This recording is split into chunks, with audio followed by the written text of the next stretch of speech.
Neste momento, que é o momento das comissões desta edição do OAB no Ar, nós vamos conversar com o presidente da Comissão das Prerrogativas Criminais da OAB Santos, que é o advogado Paulo de Jesus. Nesse ano de pandemia, ficou mais difícil, ficou mais fácil, mudou alguma coisa quanto às prerrogativas? Olá, Paulo, é um prazer estar aqui com vocês. As prerrogativas, elas são uma ferramenta muito importante para o exercício da advocacia. E durante a pandemia, como todas as atividades se viram prejudicadas, o exercício da advocacia se viu prejudicado porque as instituições fechadas, parcialmente, muitas delas parcialmente abertas, então ficou mais difícil ainda para o exercício da advocacia. Mas a OAB esteve sempre ao lado dos colegas que enfrentaram dificuldades, sejam em delegacias de polícia, fóruns, tribunais, para permitir justamente que seja fornecida esse auxílio na prestação jurisdicional.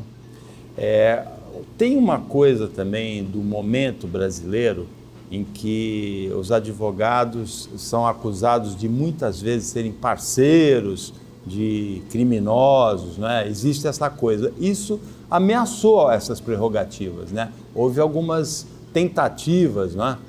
Então, eu costumo dizer que o advogado, muitas das vezes, ele é um profissional muito mal compreendido. Porque o advogado, ele não dá de se entender ele como alguém que defende o crime, ele defende alguém que está supostamente sendo acusado de um crime. E na sociedade atual, como as pessoas estão absolutamente cansadas dos desmandos, dos crimes, toda a violência que vem acontecendo, quando surge alguém defendendo um sujeito acusado de um fato criminoso, as pessoas de fato têm essa aversão.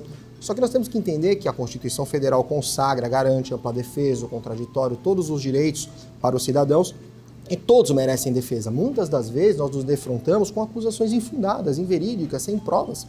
E todos nós, eu, você ou qualquer um do que esteja nos assistindo, se porventura sofreu uma acusação injusta, precisará contar com um advogado criminalista, tributarista, civilista, seja lá qual for a seara da acusação que a pessoa vier a sofrer. Vai precisar de um advogado para defender. Então, é papel da OAB, e nós aqui na OAB de Santos temos esse papel também de informar a sociedade, de entender o nosso papel e a importância que nós temos para as pessoas. Você falou de acusação injusta, mas mesmo no caso de uma acusação justa, a pessoa realmente cometeu o crime, ela precisa de um advogado para que a pena que ela receba, a punição que ela receba, seja a punição justa. Claro, sem dúvida nenhuma. Muitas das vezes, isso em vários cursos nós ministramos, conversamos com os colegas, você vai para o plenário de um júri, por exemplo, e você pede lá a condenação do seu cliente. Como assim? O advogado de defesa pedindo a condenação de um cliente? Sim, muitas das vezes a acusação é um homicídio com 3 qualificadoras.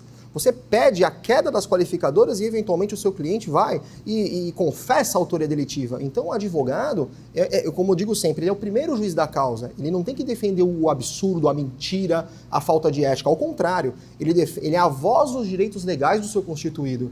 Então, o advogado, esse papel do advogado, eu acho que esse programa dá oportunidade para justamente isso, para as pessoas compreenderem e entenderem efetivamente o papel de um advogado. Agora, também dentro desse contexto atual que você citou, das pessoas cansadas de crimes, a gente tem aquelas histórias de que facções criminosas patrocinam a formação de advogados para trabalhar para elas no futuro. A gente tem essa questão também de escritórios, bancas de advocacia serem usadas para lavagem de dinheiro. Como é que a gente deve lidar com isso? Deve lidar com muito rigor. São práticas criminosas as que você está apontando, lavagem de dinheiro, enfim, associação criminosa, todas estão dispostas na nossa legislação e o advogado ele não é um ser que está acima nem abaixo de qualquer outro cidadão no Brasil. Portanto, se um advogado se vê envolvido numa prática delitiva, ele tem que ser punido não só no âmbito criminal, como também nos tribunais de ética que a ordem proporciona.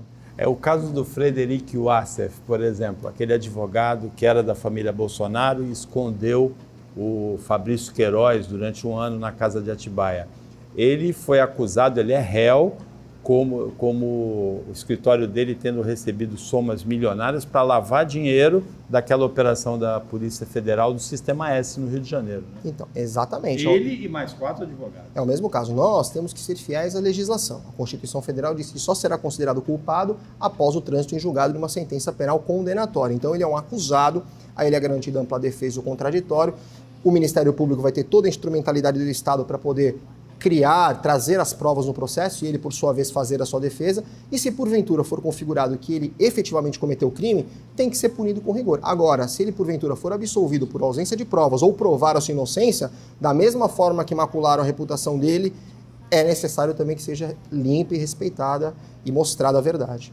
Olha, se você tem alguma dúvida quanto às prerrogativas criminais, está aí na tela o endereço eletrônico, o e-mail para o qual você deve mandar a sua dúvida, que a gente vai esclarecer com o Paulo de Jesus numa edição futura aqui do AB no Ar. Mais alguma observação importante para o telespectador, para a telespectadora? Para os nossos colegas aqui de Santos e região, contem com as prerrogativas criminais, contem conosco, nós estamos de portas abertas para ajudar. Fica com a gente.